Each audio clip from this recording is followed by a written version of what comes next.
Hey girl, hey! And welcome to Sibling Cinema, where we explore movie masterpieces that one of us has never seen before in order to sway or convert the other into fandom. Each week, we'll introduce a movie we love, from sci-fi classics to Korean horrors, and try to convince the other it's a masterpiece. One's seen it, one hasn't. I am your host, Tony. And I'm your co-host, Leanne. Sit back, relax. This is Sibling Cinema. Hello and welcome to episode 6 and our season finale of Sibling Cinema. I am your Jedi Master Companion, Tony, and here with me is my hairy, roaring, annoying Wookiee sister, Leanne. Hey girl, hey Leanne. That's so fucking rude, I can't believe you. Hey girl, hey. Oh dear, oh dear, oh dear. How you doing, Leanne? You okay? Not too bad. Yeah, busy week. It's been very busy, but I'm also celebrating as well as our season finale with a lovely tipple of red schwein. Cheers to that, I'm on the white. Cheers to that. Cheers to this. To that, yes. Good one. I've had an absolutely incredible time doing these first initial episodes with you, Leanne. Absolutely outstanding stuff. You know what, Tony? I've actually really enjoyed it too. So much so that I've been researching, I think I messaged you a couple of days ago. I was like, look, the extended versions of Star Wars are playing at the BFI. This is a business trip. We got to take ourselves and producer Joe and fucking go. Yes. But they've sold out, I think. Yeah, I think they did sell out. I'm gutted about that. It's all right. There'll be plenty of opportunities. There's going to be so much stuff that we can go to. Leanne, in this episode, we'll be celebrating our first season, and we'll be doing a few summaries of our first season of Sibling Cinema. So it's a little bit like an after party / palate cleanser. Yes. For the next season. Okay. That is an excellent question, mate. Absolutely spot on. We'll talk a little bit about your fan rating first and where you're standing and how you got to where you finished, as I'll come on to in a second. We'll be going over your best and worst moments of the original Star Wars trilogy. I'll be sharing mine too as well. I'll be doing along it with you. And I think you've got some questions for me as well that you'd like to ask me. I do. We'll also be diving into our fan mail. Hello, fans. Hi. Our budding audience. Yes. So many questions. Yeah. We had a surprising amount of comments and questions coming through, which we'll go over as well. And I'm really looking forward to going over some of them with all of you. But Leanne, I have a question for you. What is the best mode of messaging and communication? What would you use to send a message to someone? Probably WhatsApp. It's for free. You think that's the best messaging? The best way to message someone? Or email? I hate getting emails, actually. Or a nice handwritten note. Oh. That's always a surprise and a little bit romantic. Oh, very good. Do you know what I mean? That is incorrect. The correct answer is by Raven. You can't tell me. But everyone knows that the best mode of communication is by Raven. My friends, we're going to go a little step further because my delicious pet, Ducky the Bald Eagle, will be arriving in due course with all your fan mail gripped by her mighty talons, with messages of questions, love, perhaps dissatisfactions from our listeners. We're not sure yet. We'll find out. And I cannot wait. I'm sure some people are very dissatisfied. So, listeners, keep your ears peeled for her eagle call in this podcast. God's sake. So, Leanne, let's dive straight into your fan meter metrics. Now, this is crazy. I've got to do a summary here for it. So, you started off at a 1, having never watched any Star Wars film, right? Primarily on the dark side of the Force. In fact, not dark side. You hated it. You detested it. Having not watched anything of it. Which is understandable, and I think I assumed that you'd go in that rating anyway. Very unlikely that you'd start off in the light side of the Force. But then, you watched A New Hope, and you shot to a whopping 7 after the first film. That jump, Leanne, is huge. That's fucking huge. It was earned. It was well deserved. I'm not here to be punitive. I'm here to be honest. Do you know what I mean? But it does kind of sicken me, to be honest. Why does it sicken you? Because, I don't know, you were just so fucking into it as a kid, and it just never drew me in. And I'm questioning why. Well, what has changed? Well, see, you were like into your like Animals of Farthing Wood and your Beanie Babies and all of that stuff. All the animals. You loved your animals. So I don't think you had time to like go into space. Yeah. I was too engrossed with Earth. Yes, you were too engrossed with Earth that you didn't want to go into space. But now, as an adult, we can all agree the world's a piece of shit. So let's go to space. I'll drink to that. Cheers. Cheers. I have to disclose as well, I've had about 2 Guinnesses before this as well. So Don't be shy. We were at the pub before this, Tony. Don't lie to the audience. I ain't lying anything. Yeah, I'm just it's a Thursday though. There's work tomorrow. I'm overwhelmed with the love of this. I'll be honest with you, Leanne. So yeah, you went straight to 7, which really surprised me. I thought you'd be hitting like on the 5 or the 6. You either didn't know, or you were just tipping into it, or you were on a 3. You just didn't get what it was about. I was very surprised myself, but it felt like it would have been an injustice to give it anything like. It can't be a 5. It's not an average film. Do you know what I mean? This isn't the film rating, this is your fan rating. So you could really go into 5 if you wanted to. No, but it completely swung the pendulum for me. Do you know what I mean? I went from hating it to being really curious and liking what I'd seen so far. You know, and knowing that there were 2 more movies ahead of me, I was like, yeah, like I'm interested. You piqued my curiosity. See, overall, this is why I'm so surprised, because I myself... Now, I don't go to like the Comic Cons or your conventions or all your that stuff. I think those sorts of people who have like all the merchandise, their entire rooms are kitted with all this stuff. If I had the money, I'd try, but I don't. But those kinds of people are definitely set either at a 10 or a 9 on the fan scale, right? I'd say so too. Yeah. My kind of leeway, or the highest. It's a lot of money as well, isn't it? It is. But they put that investment into it because they love it so much. Because they love it. Yeah, it's their passion. Yeah, it's not because they're rich or anything. 24/7. It's because they've saved up to go to these special events because it's their entire life. And I could never be on that sort of rating, unfortunately, as much as I'd like to, but I'm just not that person. Wait, no. Because this is quite dangerous territory, right? Like, what's to say that your income or how much you can afford to spend on merchandise or tickets to Comic-Con, you know? Well, what's to say that makes you more of a fan than someone who can't afford that, you know, but still has the same passion and drive and would do those things? I think there's... Do you know what I mean? Yeah. I think, you're absolutely right there. Maybe I should take a step back there.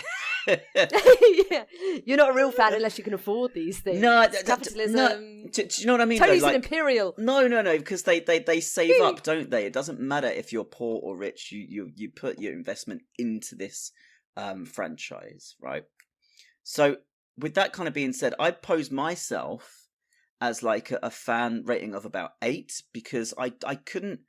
I couldn't be a 9 or a 10. I couldn't go to every single Star Wars thing. Do you know what I mean?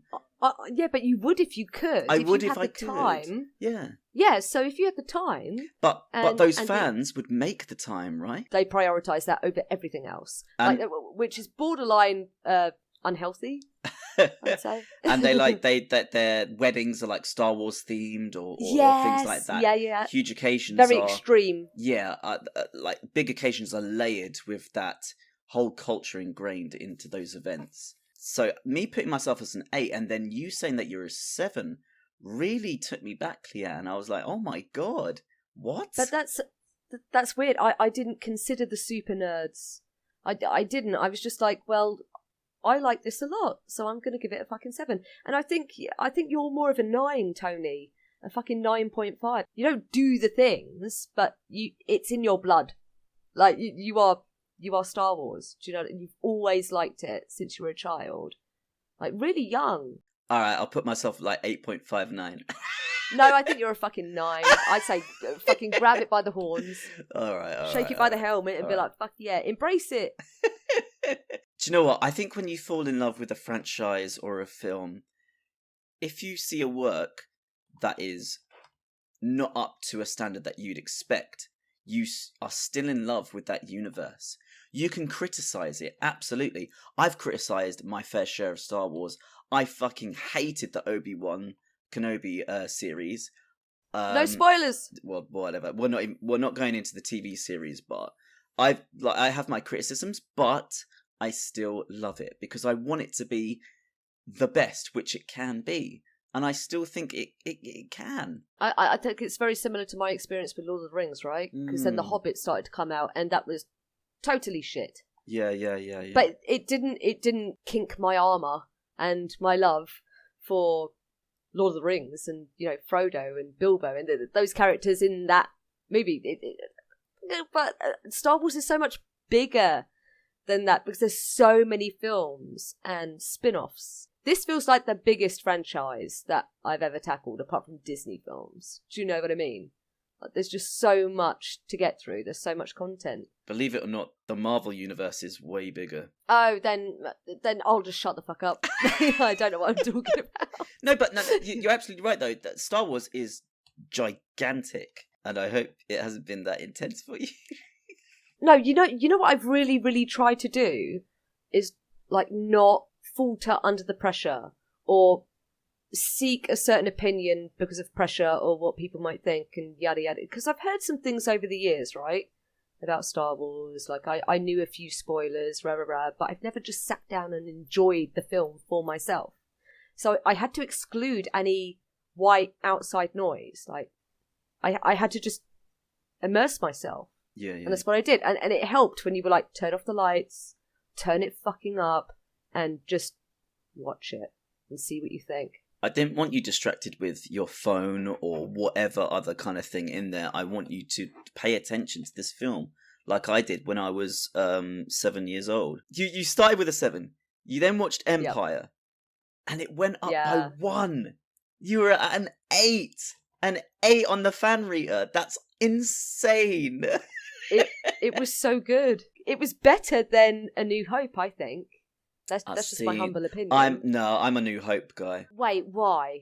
Why do you think A New Hope is better than The Empire? Because it was the initial strife that he went through. You did say this, but I don't buy that. If you didn't know about the strife, because I didn't watch these films knowing about the strife. Yeah. Do you know what I mean? I just went in blind. It was also the invention, and you didn't know about the strife when you were a child. No, I didn't. But the I'm talking like the imagination, the sound design in this film that created everything. Every fucking film, every parody film mimics a lightsaber or a sound or Darth Vader's breathing. These are things that are universal. Why does he breathe that way? You'll find out, I promise. But these things, they echo throughout every generation.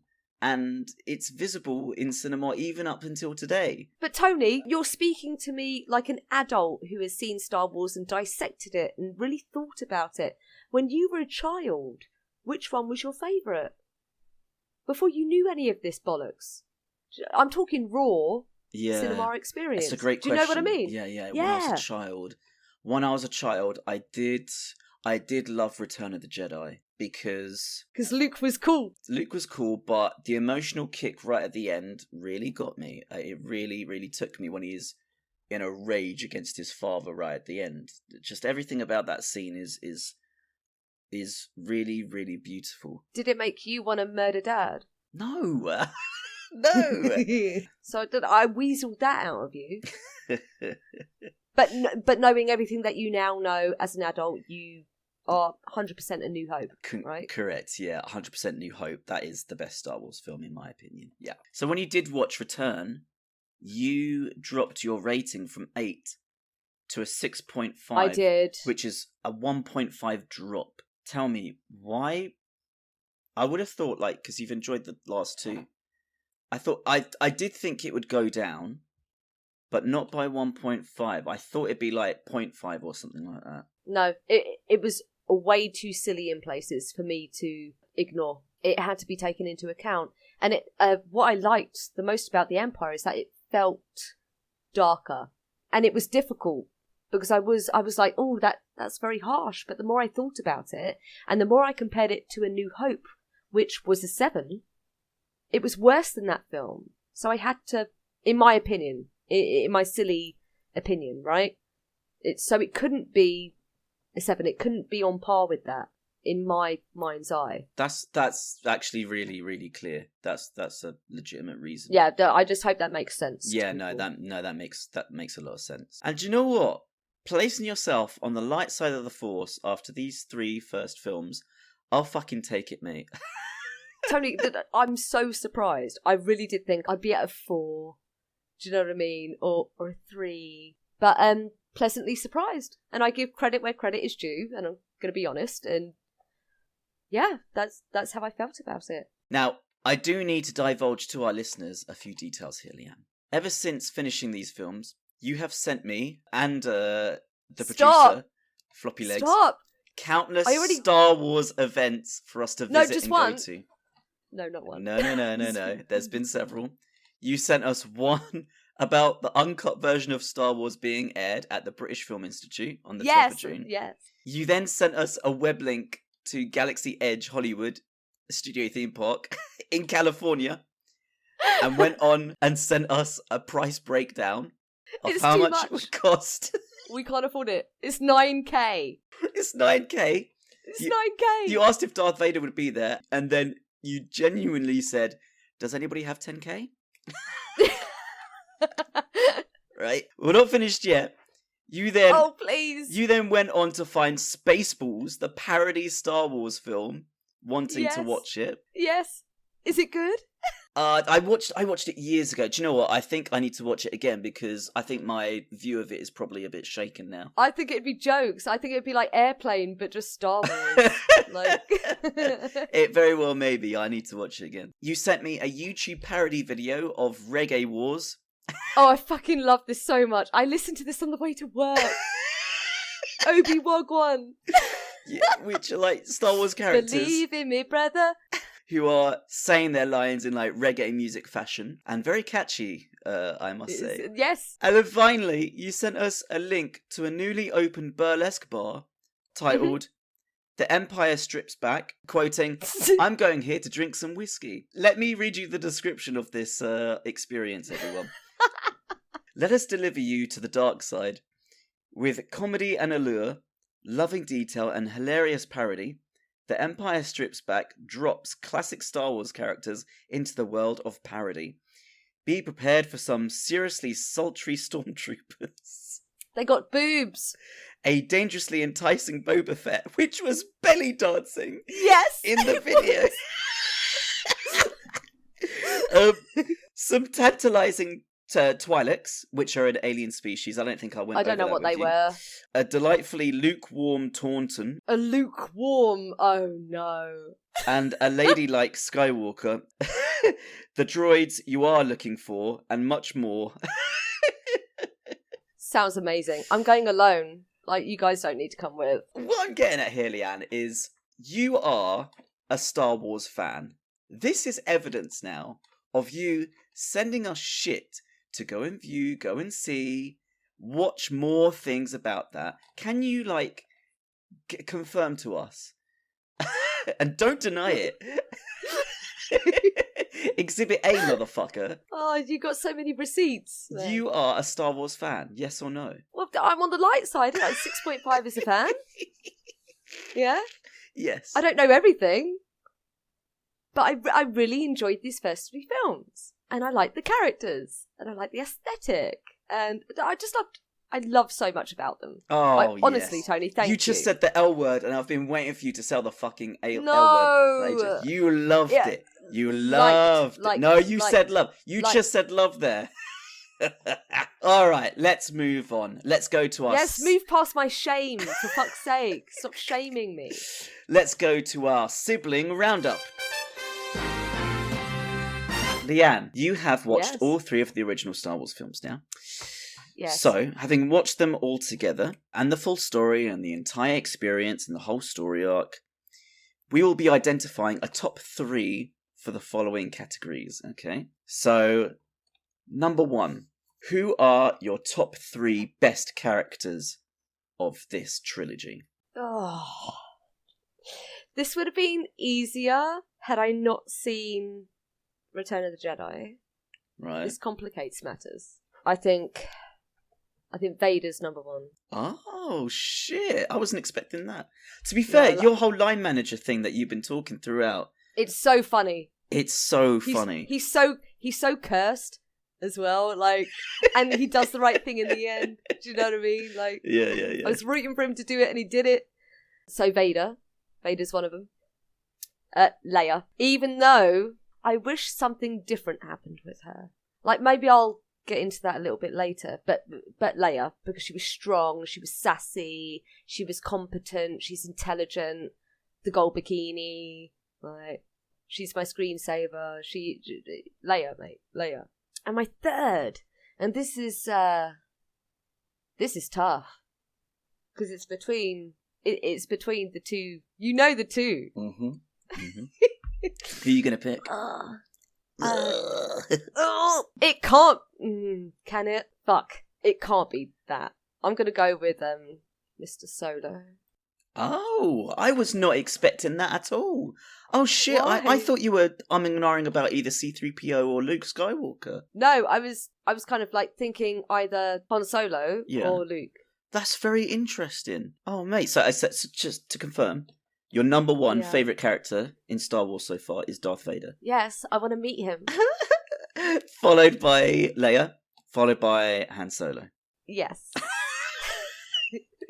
I'm very conflicted, just because I feel like in the first film, Han was, this scoundrel and sexy and bilingual and really intelligent and awesome, like a rebel. He wasn't political or anything. He was just out for himself, which I loved. I loved that. He was a scoundrel. Loved that. And I feel like as the movies go on, he's less relevant. But then it's the opposite for Luke. Luke to me was kind of irrelevant, and I felt a distance between him, and I found him whiny and annoying and innocent. But in the last film, I'm like, Luke! So it's like a seesaw with those two for me, and I have to go with Han. What are your 3 favourite characters? Number 3 for me is the Emperor. Always has been. I love the simplicity of the character. I love I love the actor who plays him, the Hagman. He's got a great voice though. I love his voice. He scared me as well when I was little as well. When he's electrifying Luke and he goes like that, it scared me. It looked like a skeleton that was like angry. It was horrific. Along with that costume and makeup design as well, of his eyes and the big hood over his face. The death aesthetic, right? Yeah. Like the Grim Reaper you were saying. Yes. Yeah. My number 2, it has to be Darth Vader. Greatest villain ever in cinema. Again, really simple. Really tall, menacing presence. The voice as well of James Earl Jones. The choking, the violence, the terror that he brings is awesome. You won't get a better villain than that. And faceless as well. I was very disappointed with his face. What were you expecting? What were you want? Some diva, I don't know. Some hot thing. A hot ting. A hot ting. No. No, you got some burnt ass face in there with egg. What I will say is, just to kind of reflect on Vader as a character as a whole, is he... I went into these movies expecting him to be this menacing, really fucking evil motherfucker. He is menacing, right? No, but he wasn't as menacing as I expected. And I think the micromanaging comes into that. And he kind of appears calm on... the outside, you can't see his face. But I feel like if we could see inside the mask in some moments when he can't get the plans, he's like, oh! like really fucking freaking out. I wanted him to be calmer, like Professor Snape, you know, a little bit more cool, calm and collected, and he was not. No, bro, with the dark side of Force, you got to fuel your emotions, release your anger. All right, who's your number one then? It's Luke Skywalker, no question. Oh, obviously. It is. It's from, as you say, a wet, naive... noodle of a man. But idealistic farm boy who wants to go on an adventure. And as we see from Luke's character throughout the films, he makes mistake after mistake after mistake after mistake until the very end, where everything culminates to everything that he's learned, and then he throws away the lightsaber and says, I am a Jedi like my father before me. I think to me the ending is so good. Yeah. That's why I was so torn between him and Han, because he does redeem himself in my eyes. I like him as a character. I loved him when he was confident. Like I said, he felt like a different person to me. And this Luke I loved. Like, I could not get enough of him. And I'm sad that I'm not going to see more of him in this era, I imagine, because we're going to the prequels next, right? So Luke's probably not even fucking born. So I wish I just saw more of Luke like this. All right, let's move on. Top 3 best lines. Okay. Do you want to go first, or am I going first? I'll go first. Okay. I can feel your anger. That's just him going, oh, go on, do it. But it's so menacing. It's disgusting. Yeah, his voice is really good. Yeah. Really good. Then second is the Yoda line. Luminous beings are we, not this pert matter. I did enjoy that line. Yeah. It's such a beautiful line. And my number 1 is Obi-Wan Kenobi. You will never find a more wretched hive of scum and villainy. I think you mean vicious pigs. Oh, yeah. Yeah, he's got some top crackers, man. I fucking love them. My ones are completely different to yours. So number 3 is hello there. Okay. All right. Okay. Fair I enough. use it when I come home from work. I use hello it there. now. Hello there. and then my second you one. chose hello there. I don't like. You won't understand why I'm laughing until you watch the rest of the films. No, but it's in The New Hope. That's how he says hello. Yeah, I know. Hello there. That's Ben. R.I.P. Ben. A bit of a spoiler. This is an iconic meme on the internet. This line. But that's all I'll say. I don't think I've seen the meme of this. I've seen a lot of memes of Yoda and what have you. But I'm trying to stay away from anything. If I see anything Star Wars, I'm like, bye. I don't want to see ya. My second favourite line. This is one I've also adopted and used a lot. He doesn't like you. Yeah, okay, good. Yeah. My favourite line is, I think you're going to know this. It's, I love you, I know. Yeah, I kind of guessed that. It's so beautiful. Yeah, no. I love that. Your top 3 best scenes.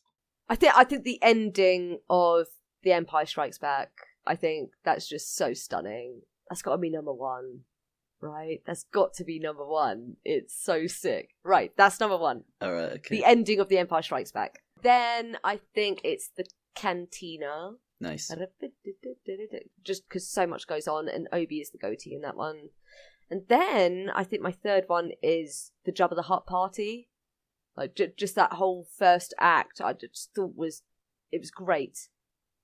I wanted so much more of that world. Yeah, what about you? So number 3 for me is Luke and Darth Vader's final fight in Return of the Jedi. Incredible scene. I've said so much about it, I won't go on about it anymore. Second is the silhouette of Luke and Darth Vader just before they fight in Empire Strikes Back. Yes, Tony! In the carbon freezing chamber. That shot itself is just... so cool. Everything about it is just, yeah. When things come together like that, it's beautiful. It's absolutely beautiful. And number 1, it's got to be the Battle of the Death Star at the end of A New Hope with the cameras and going into the trench. Yeah. Oh, yeah. I can't shake them. Yeah, that one. Leanne, I understand you have some questions for me. Oh, yes. What would you rate the original trilogy? Like, I've used my scale out of 10. So just very quickly, like, what would you rate each film? Each film 1 by 1. I don't If want it's lower than me, I'm gonna fucking kill you. No, I don't want to be the cunt and say 10. Do you know what I mean? Like, You can But- though. It's what you feel. Use the force. It's what I feel, but logistically, it's not a perfect film. There are mistakes left, right, and centre that you see in the background and stuff. But again, that's the charm of it as well, because it was on such a ridiculous schedule, and people had no hope in it. I'll give it like A New Hope is for me is a 9.5. I won't give it a perfect score. 9.5. Empire is a solid 9. And I'd go Return of the Jedi. I'd give 8. I think to Return. 8.5 maybe. 8.5. I still think it's a great film, despite some of its flaws. Well, you're okay with the Ewoks, aren't you? I'm fine with the Ewoks. So that makes sense. You know what they should do, Tony? Don't steal this, Lucas. You money-hungry cunt. Make an 18 plus Star Wars. Like, get the gore in there. Make it proper fucking grim. Mate. No, that will completely change the entire mise-en-scène of the fucking film. No, if you're putting gore same. into it and shit, that won't work. Like proper gore. No. Yes. No, I think an 18 plus Star Wars must happen. Tony, let's direct it. No, I don't want my on. heart to boom. I ain't gonna be a George Lucas and suffer from strife and stress. You can go fuck yourself. What would your Jedi name be? What the fuck? Oh God, I don't want to do it like it's your first name of the first thing you ate. This is very embarrassing, but every time I make a character in that sort of realm, like in a adventure game or like Middle Earth or space or wherever, I always call my character Heldrig. Heldrig? Yes. Isn't that a Harry Potter thing? I'm so glad you picked that up. So it's not... It's the giant. No! It is! No. His owl is called Hedwig. Oh. And because I liked Harry Potter, I was like, I do like the name Hedwig, but I don't want it to sound like Harry Potter, so I'll call him Heldrig. So I differentiate it a little bit. But his last name would be Supernova, so it would be Heldrig Supernova. Oh, that's actually very cool. Yeah. What would yours be? Lenara Vey. Lenara Vey. Did you pull that out of your ass? What the fuck is that? It's kind of like my name, but it sounds kind of whimsical and moonish, no? Liana Vey. Vey. Like Where'd you get Vey from? Oh, like a veil. It's like a veil. I see. Between the dead and the living. It's like a pagan thing. Oh, okay. All right. With that context, it's actually pretty fucking sick. All right. What colour would your lightsaber be? Orange. What? Wait, question. Mm-hmm. And I don't... No spoilers. Like, if you can't tell me, don't tell me. Okay. But is there meaning behind colours of lightsabers, and how many different colours are there? When they introduce, like, new lore and stuff in the games, the colour of your lightsaber corresponds to what kind of class of Jedi you are. So I spoke about ranks of Padawan, Knight, and Master. You can then like go a little bit deeper to be like a Jedi Guardian, or a Jedi Sentinel, or a Jedi Counselor. Oh, for fuck's sake, Tony! I'd go for orange, and there you can get different coloured lightsabers because you can get what's called saber crystals, and they'll have different colours. Saber crystals? Yeah. Are these in the films? No, but they are in the games. I've told you, play Knights of the Old Republic. It's an yes, I do need to. I does need to do that. Leanne, shh. Do you hear that? Did you hear that? Oh, Tony's lost it. Yes. Leanne. He's schizophrenic. No, Leanne. That is the Tony... sound of an eagle. And Tony's not taking his meds. No. Here they come. It's Ducky. Ducky the eagle has arrived. God. Yes. What? Get this bird out of here. Get it out. Hello, Ducky. How are you? Now, Ducky, I do believe you've got something for me. If you just let go of it. Strong grip. Oh, there we go. Thank you very much, Ducky. All right, Ducky, be gone. We've got what we wanted. Go on, get. Fucking hell. Get. So Ducky has delivered our fan mail. So let's start off with the first one. This one is from Mia. She says, so, me and my brother got fed up of our youngest brother asking questions. So, we told him there's a whole film he missed with Yoda's evil twin who's purple and named Yado. It named what, sorry? Yado. Yado? Yeah. So she's made up a completely new film for her brother just to fuck him over. How old is the brother? I don't know, she hasn't said. Mia, that is sensational sibling bullying there. You get 5 points. No, that's excellent. Also, 5 points from me. That's 10 points in total. Well done. Mia has also asked, who would you create as the next villain? Ooh. I would go with... See, Jabba the Hutt was disgusting. But what if Jabba had a partner? What if Jabba had, like, a wife? Mrs. Jabba. Mrs. Hutt. Jabba, yeah. Mrs. Hutt. I think that would be a good villain. She'd get, like, revenge on... She'd avenge him. Yeah. yeah. Very slowly. Oh, yes. God. I think maybe if Leia turned to the dark side. Right. Oh. I think that would be badass. Oh. Yeah. And Han Solo would be like, no. And she'd be like, yeah. Do you think that Leia would try and beckon him to the dark side then? Oh, yeah. She could seduce him into the dark side easily. He's an idiot. Well, no, he's not. He's very smart, but he loves her and he'd do anything. Oh, lovely stuff. That's a great one. Thank you, Mia. Let's move on. Here's the next one. This is from Silver Fox. He's very into Star Wars. Right, I'm going to read this verbatim. The shit talking of the rebel tactics. They rely on trust and hope to function. They're not an organised military effort. Is this to do with you saying that their tactic was absolute bollocks? I think so. Yeah. I think it is. Yeah. Silver, I'm not denying you here. Absolutely, I full-heartedly agree in the Alliance reliant on hope and that sort of theme running through the film. Still makes it really fucking dumb.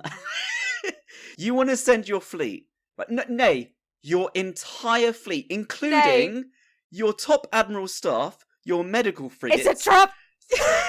Your commanding ships that pivots on the chance of the shield being down. That is dumb as shit. I'm confused about this because my assumption was they were humming around to wait for the shields to be deactivated. Why would you send your entire fleet there? Because once they're down, you got to go. You got to go as soon as they're down. Exactly. So go. So why are you sending all your fucking fleet over there? It's absolute ludicrous. Oh dear. So wait. So are you telling off Silver Fox? I'm not telling him off. I agree with him that it's all about hope and it's to do with the theme of the film, but it doesn't make them any less dumb. He also says Han does this move to lure the trooper into a trap where they are able to steal his armor. Oh, the shoulder tap. The shoulder tap. No, I disagree with if he's talking about the tapping. Yeah. And the twee little runaway. Yeah. No. Fuck off. Sorry. It's shit. I get why he's doing it, whatever, right? But honestly, for me, it took me out of the galaxy far, far away and instead put me in a playground in southeast England. It took me out of the story. And also, they don't even wear that fucking armor anyway when they go into the base. Everyone is in rebel uniform, so that comment is void, Silver Fox. Damn. You lose. Good day, sir.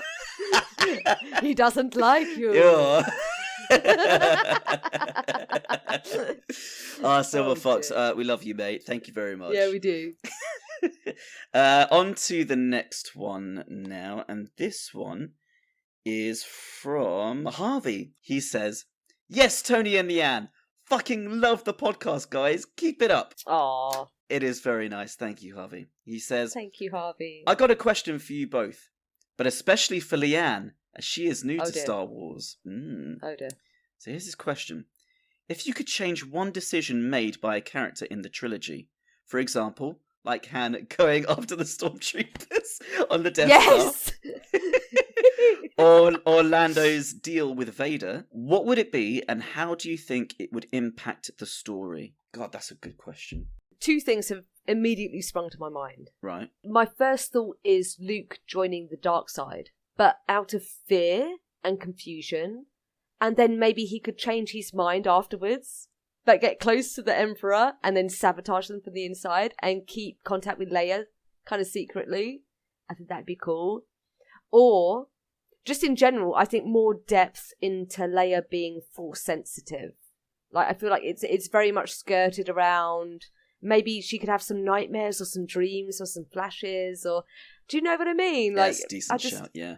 Yeah, like maybe even her stepping up and joining some battles and having her own lightsaber. I don't fucking know. I wanted to see more of her actually engaging in the Force, because it's kind of alluded to that it's part of who she is, right?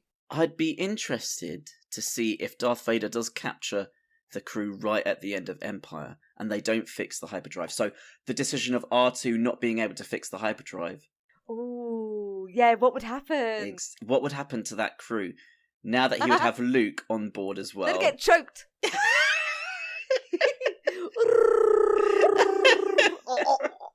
So they'd be imprisoned by the Empire. I wonder if Luke would turn then and like start choking his friends and stuff if Darth Vader got into his head. Yeah. Ooh, that could have been messy. That'd be fucking dark. It could have gone in so many different directions. Or Luke going too early to his Uncle Owen and Aunt Beru and getting fucked up as well. Burnt. That's an excellent one. Everyone would be like, yeah, roll the credits. I'd be like, oh no. How dreary. We're doomed.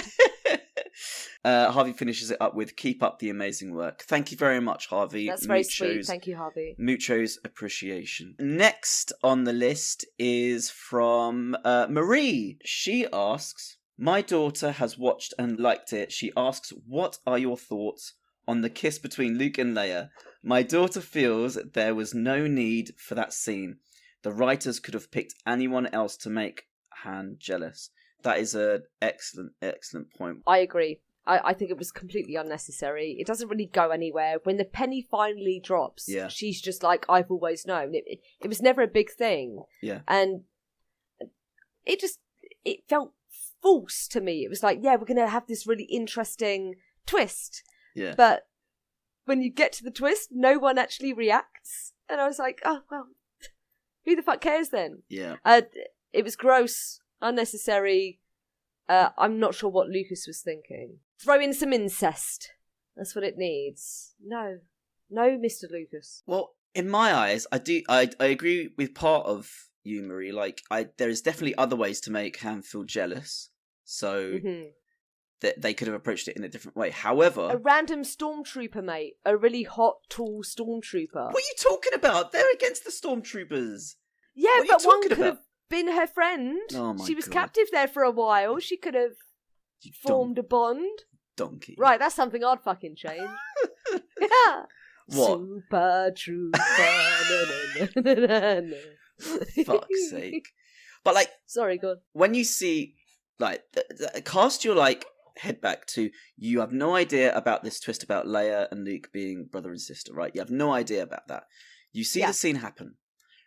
This should put your mind at the start of the Empire of no knowledge that these two are actually fucking related. So it helps with the twist, I think. That's quite shocking to find out that they are brother and sister.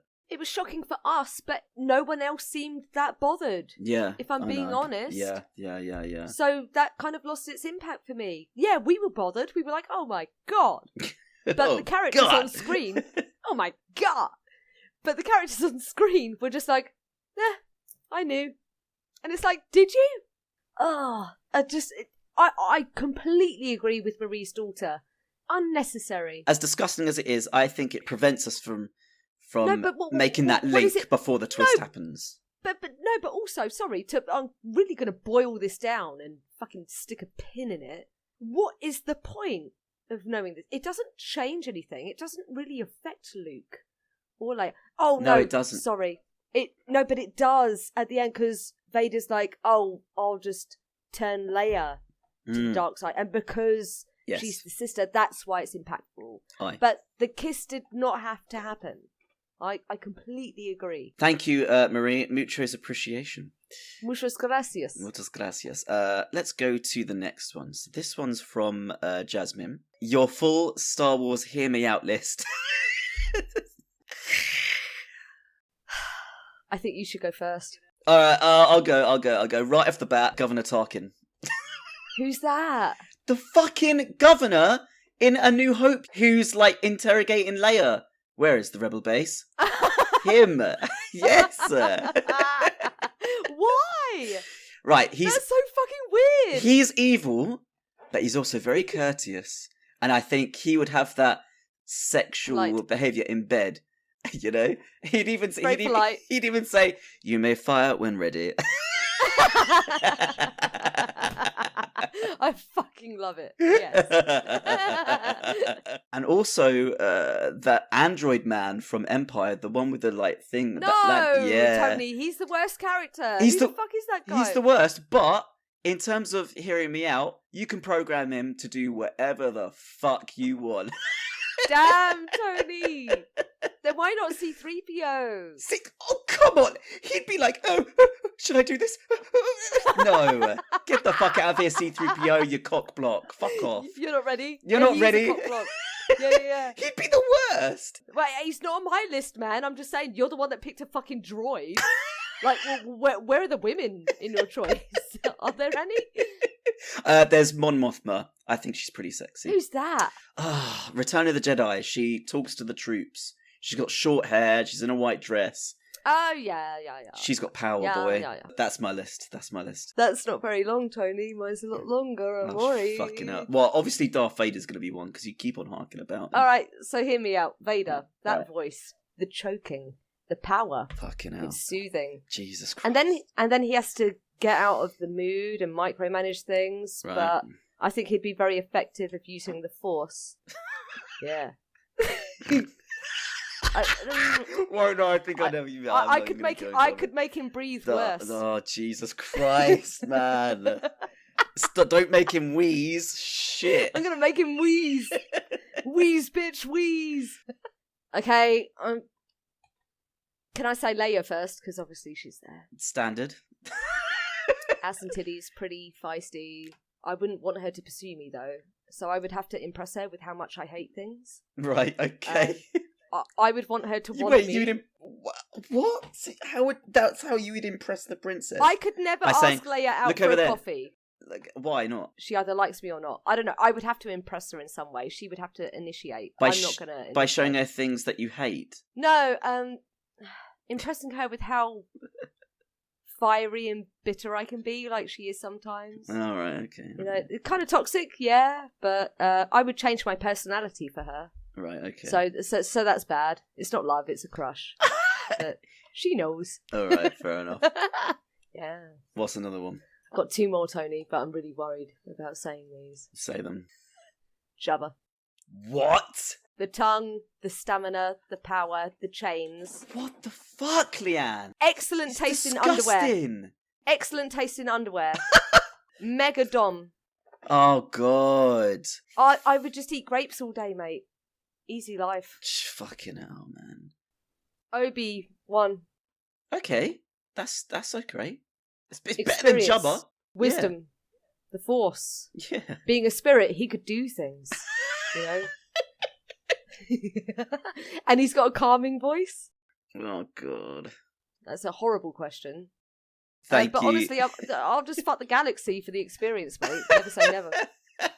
Thank you, Jasmine, for a wonderful question. Thanks, Jasmine. Thank you very much. Oh, I didn't say Solo, Mr. Solo. Too late now. You've already said your name. Oh, no, please. Oh, and Luke. Dark Luke. Okay, cool. Do you know what I mean? I've got too many. All right, next up. This one's from Coco. She says, perhaps it would be cool to hear more thoughts on the characters, like character development. How round or flat characters are, the character's behaviour, way of thinking.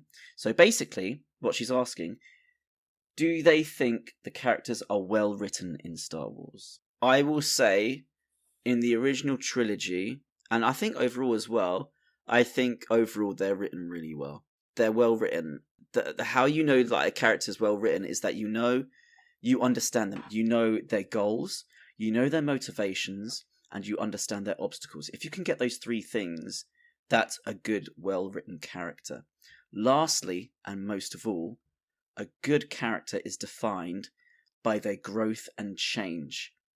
That's why I love Luke Skywalker so much, because you see that change from start to finish. In separate films, Han has the best arc, I think. If you were to isolate each film, Han has the best character arc in all of the three films in A New Hope, where he starts out as apathetic and selfish to caring about other people. A scoundrel. Yeah. The main thing about that is that it's earned. When a character earns the change and it makes sense, that's when you know it's really well written. That's my kind of view on it. What do you think, Leanne? No, I completely agree with you, but I think there's peaks and troughs, like, within the three films that I've seen so far. So I agree, like, Han's arc is satisfying, because he goes from being selfish to caring more about the woman that he loves and his friends, right? And it's very wholesome and lovely. But then, characters like Leia, I don't see as much growth. Do you know what I mean? Like, she's fiery and she's witty and she's strong, but she feels incomplete. Does that make sense? Or am I missing something? It does make sense. For me, in A New Hope, her arc is pretty clear, and it's okay. She starts off being in prison, and she's released. She's free. That's her arc. But then she's imprisoned again by Jabba in the next movie, right? Correct. In like, and then she's released again. It's kind of repetitive. It's not. Yeah, it's in terms of character, the best growth we see of her is allowing her to express her feelings and not being so stoic with Han. So just being in love, that's her fucking character arc. No, you can be in love and be stoic, but it's about allowing yourself to be vulnerable. She doesn't do that until initially. Yeah. Okay, I get that. But I also feel like I said earlier, we kind of skirted around her being force sensitive and her even stepping out and showing her true potential as someone that has this light or whatever it is inside of her. Do you know what I mean? And for Luke to have that and for her to not, it just I just wish I saw more of her power. Yeah, they do skirt around that. She has something. Good question. It's an excellent question. Thank you very much, Coco. So this one's from King Sacrificer. Who or what most influenced your tastes in movies and other entertainment media? I'd say my parents. Yeah. You know, because initially I could only watch what they put on. Do you know what I mean? And as we got older into teenage years, Dad would be like, oh no, you've got to see this horror film. Or Mum would be like, you've got to see this romantic classic. But also partners, like ex-partners, present partners, like, because what's interesting about dating is, like, you really get to know someone's tastes and what they're into, and I feel like along the way I've definitely picked up little gold nuggets of things that I really liked from their tastes. So I think it's a combination, and also friends. Do you know what I mean? If friends are like, oh my god, you've got to see this film. But I think initially parents. I think my older sister, our older sister, is so inspired by film and has the best recommendations of any kind of genre you could want. So just a massive cocktail of people that are either still in my life or, you know, we've moved on, next chapter, whatever. Like, I like that. What about you? It's a great question. Again, I'll definitely go on to Mum and Dad. Dad specifically more music. With films and stuff, I think more Mum orientated that for me. Apollo 13. Apollo 13, Jurassic Park, when she brought out the ironing board and set that out. Seven, yeah. Titanic, like, fucking hell. All of these, she does like a movie. Yeah. All of that kind of influence from her. And going to the cinema with Mum and Dad to the Disney film when it was released. And all of that stuff, and all the premieres. And that sort of influence. In terms of like entertainment and growing up and stuff, Power Rangers, incredible. So you've inspired yourself. Saturday morning TV. I wouldn't inspire myself, you know? but I guess so. Not inspire myself. That's very egotistical. Well, But like, no one sat you down and said you must watch Power Rangers. That's something that you found yourself, and that's okay. You can influence yourself. My uncles who loved WWF wrestling, Yes. and I picked that up, and I'd watch the wrestlers perform and do horrendous acting, but I still loved it, and the stupid storylines in it as well. I loved Kane's theatrical gimmick in WWF with the fire and all of that stuff and the mask. Do you watch wrestling now, Tony? So every now and again, very rarely, like if there's a Royal Rumble happening, then yes. In terms of like directors and stuff, Danny Boyle, love him. From Trainspotting, yeah. Trainspotting, Shallow Grave, Slumdog Millionaire, 28 Days Later, all these films I absolutely adore because he has a Danny Boyle's style. He's excellent with music, but he always changes his style in every film. The use of digital camera in 28 Days Later is so much different to Trainspotting, where it's fast editing and all that stuff. It's brilliant. So what I'm hearing, Tony, is that you were not only influenced by people, you were also influenced by directors of films that you liked, because that would make you go deeper. I'm surprised that you didn't name like one of your lecturers or a teacher or I don't know. No, I think it was the media around me. When growing up, as you know, we'd always love to go on the Nintendo or the PlayStation.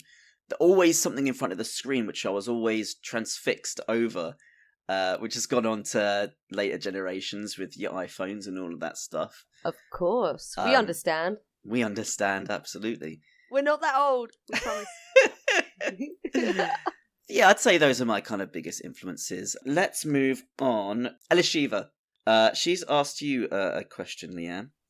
Yes. She asked, how many sets of boobs do female Wookiees have? What the fuck? Wait, I don't know. Like, I put on like an Ask Me Anything About Star Wars thing on Instagram. Right. And bless her heart, she was the only one that answered.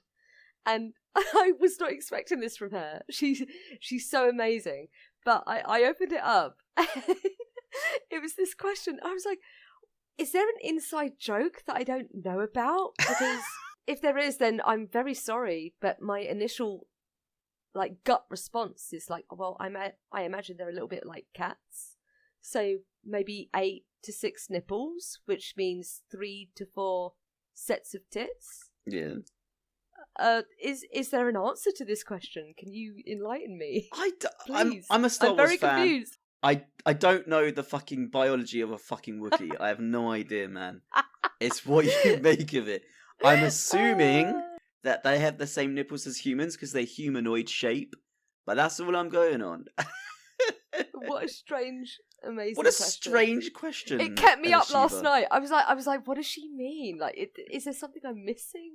And I was scared to Google because I didn't want spoilers about maybe Chewie getting a wife. Do you know what I mean? I was very confused. But thank you for the question. Yes, thank you very much. Let's move on. Finally, our last mail of this summary season. This is from Gio, and he's asked a couple of things in here as well. So the first one is, can we hear the word cunt a little more from your sister, please? Cunt. Yes, Gio, we will definitely. We're never ever going to get a sponsor. No, ever. we're not. For fuck's sake. We will oblige with that, Gio. Absolutely. Roll on to the next season. I'm sure you'll hear it a lot more. Yes. Trust me. Yes. Favourite movie snack? This is easy. I know immediately, Tony. Do you not know immediately? I would say minstrels. I love a little pack of minstrels. Fuck off, the minstrels. Fuck off. What you've chosen? Mate, a hot dog. Okay, and a tango hot dog. Yeah, and a tango blast mixed the two flavours. Fuck popcorn. And I smuggle McDonald's in sometimes. And my own sweets. You fucking hell, man. I'm not paying sometimes. I'm happy with a bag of minstrels. You have your gourmet hot dog dinner, mate. while sitting down in the cinema, fucking munching away. Wait, donkey. I heard a fact the other day, like, that someone went to the cinema to see a film. I think it was... What the fuck was it? It wasn't even anything sexy. I think it was that new movie with Blake Lively about domestic abuse. Film attendants in America said they have never seen so many hot dogs consumed by women right during a movie. And I'm like, what? That's a very... I think women just enjoy hot dogs when they have a film. Like, because I love it. It's a guilty pleasure. Oh, Give it to me. Fucking hell. But no, please let me know if I'm wrong, ladies. Like, hot dogs. Let's go. Oh god. Wait, so not popcorn, minstrels. I'll go minstrels. Yeah, nice pack of minstrels next year. Lovely little sweet to munch through. No beverage. No, I maybe a cup of tea or something. Fuck off a cup of tea. No one gets a fucking cup of tea in the cinema. What's wrong, mate? Shut up. Are you 80? Bro, are you 80? Listen, I don't want to drink during a film because then I'll need to get up and pee. And I don't want to get up and pee. I want to watch the whole film. Tony, a Tango ice blaster is mostly ice. It takes ages to drink. What's ice made out of, you fucking donkey? It takes ages for it to melt. It's water! It's water. It will still go through me. I'll need to piss it out. I'm not risking it for a biscuit, alright? You know what? I'm going to be honest as well. If it's a fancier cinema, I'll get a little bottle of wine.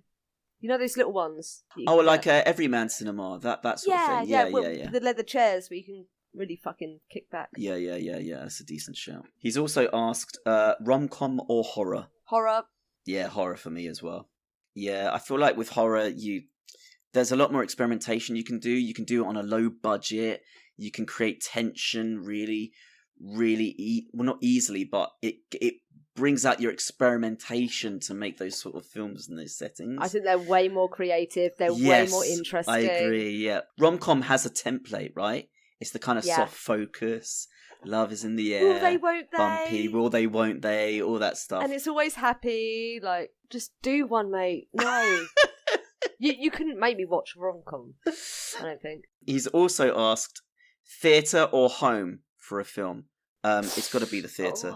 It's got to be the theatre. Oh, Tony, that's very quick. It has to be.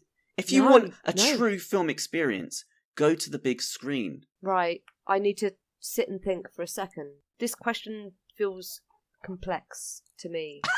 Okay. Because I think it depends on the film, and it also depends on your mood, right? Like, I love settling in and nestling down on a Sunday in my favourite blanket on my sofa with maybe a takeaway and sticking on a film that I know is good, right? But then, on the flip side of that, I went and I saw Lord of the Rings in the cinema recently. Back to back, by the way. 13 and a half hours. And I loved it. I loved seeing it on the big screen. It was the extended cut as well, weren't it? Yes, Oh, Tony. man. But there was something eventful about it. It was... I went to Edinburgh for that. It was an event. It was an experience. But I think it... And recently, it feels like a bit of a risk to go out to the cinema. Am I going to like it? Am I not? That's an interesting comment. Like, yeah, you have to take those risks. But if Otherwise, it's great. But then you fall into the pattern of cinema or film companies will only produce films that are known to the audience, like your remakes or your rehashes or sequels. Get me started on remakes, mate. You have to take those risks and go to the cinema, Leanne. It's what will make the industry grow. I still go because I have faith that one day I'm going to stumble upon a masterpiece and I get to see it as it was released and on the big screen as it was meant to be shown initially. Do you know what I mean? Like, the DVDs are people forget it's a very recent technology, right? Film is meant to be seen on the big screen. But I'm conflicted because I love just nestling down and watching a movie that I love. I'm very conflicted. I can't decide. I think it totally depends on my mood and what film I'm seeing. I think when you're watching a film at home, you have a lot of control over your environment. You can go to the toilet just beforehand. You can set the lighting. You can get under your covers. You can wear pajamas. You can relax. Whereas being in the public, so I get that. But I think like watching things on a huge frame with huge giant speakers on each side, getting how that film was meant to be listened and viewed, it beats watching a film at home, I think, twofold. It's an amazing experience to go to the cinema, especially if you want to go IMAX. I mean, that's a completely other kettle of fish. Have you been? I've been a few times to the IMAX. Is it good? It's immense, bro. It's incredible. Yeah. Tony, I think the only way to test this theory is Yes. for me to see Star Wars on the big screen.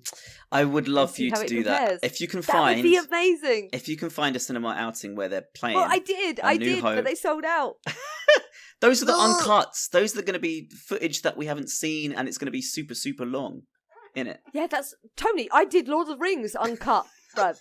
I can do a marathon. I can do a movie marathon. Don't test me. As long as there's hot dogs, I'm good. Final question from Gio is: who are your favourite male and female actors of all time?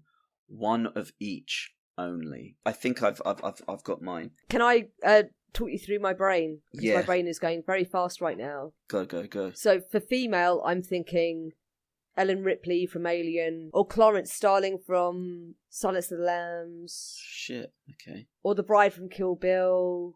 But then the main But witch from that's Hocus Uma Pocus. Thurman. That the actor, Ooh.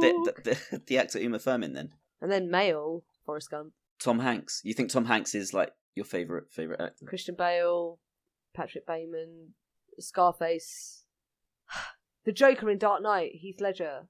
I'm just... how do You've got to pick pick one. You have to pick one. How? You've got to pick one male actor and one female actor. Have you picked yours yet? Do you know? I think I have, yes. Male actor for me has to be Gene Wilder. I grew up watching... Charlie and the Chocolate Factory. Yeah, the Willy Wonka and the Chocolate Yeah. Factory. He's a comedic genius. And him playing Willy Wonka, it's lovely and gracious, but he's also nutty, like a chocolate bar. Fuck He's off. absolutely crazy. Don't compare him in to it. a chocolate bar. But like Willy Wonka. Any other actor that takes on that role can't beat Gene Wilder. But not only like Willy Wonka, but the See No Evil, Hear No Evil that he was in, Young Frankenstein. Just his comedy is just, it's so truthful, but Yeah. so hilarious in it as well. He's great. Yeah, Gene Wilder for me. That's a great choice. I never would have even thought about that. And this is what is scaring me, because I'm going to listen back to this podcast and I'm going to be like, why didn't I say X or Y? Like, Favorite female actor for me, loads are going through my head, but the one that kind of sticks with me and how I've grown up as well is actually Olivia Colman right now. oh, nice. I remember seeing her in an advert Sophie! on TV. I remember seeing her in an advert on TV, and I've just watched her career go from strength to strength to strength, from the advert to a small part in The Office UK, to Peep Show as lovely Sophie, to Hot Fuzz, beautiful film called Tyrannosaur, to Fleabag as the stepmother, I fucking love Fleabag. incredible show, to The Favourite, which was only recently that she won the Oscar. I've seen her go from strength to strength to strength to strength throughout my life, and I think she's been that constant and that clear-cut example of how you progress as an actor if you play your cards right with a little hint of luck. Right? Yeah. Like, if you take the right roles, Yeah. you get an opportunity to really kind of stretch out. You get to move the line a little bit, right? Like, you get to move your expectation as to. Oh no, I think she's great. That's a very underrated choice, I think. Who are you choosing? I don't know what to say.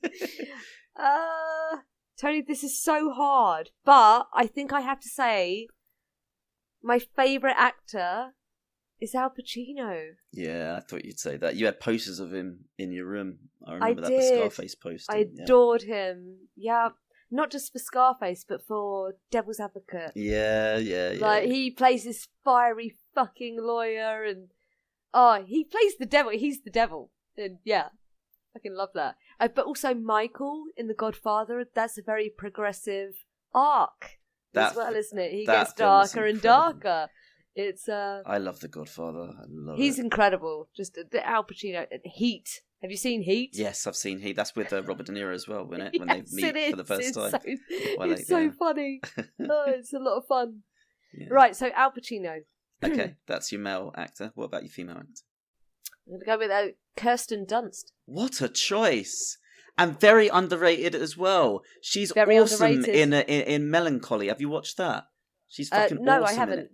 But I've seen a couple of scenes. Interview with a Vampire. Yeah, Interview with a Vampire. Bring it on when she's the head cheerleader and everything Yeah. goes tits up. Eternal Sunshine of the Spotless Mind. Yeah. Virgin Suicides. Yeah. And what's the French one? And what is it? Antonio Marcronet. Like Antoinette. Antoinette. Thank you very much.